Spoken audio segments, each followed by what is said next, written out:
Sobrang bango ni Kamangyan sa personal. Gusto ko sana itanong sa kanya nun, ano pa bango niya? Hala, masyado kayong papa.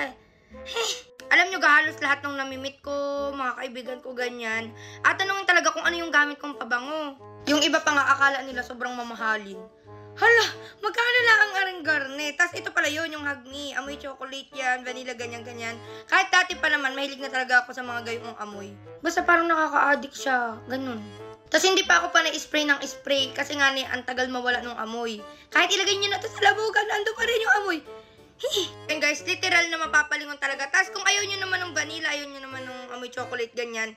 Meron kami nung iba pang amoy, merong amoy pang mayaman. Yun yung, yung Lacoste Pink, yun yung Spice Up ang pangalan. Tas yung amoy candy candy, yun yung Yummy Bite.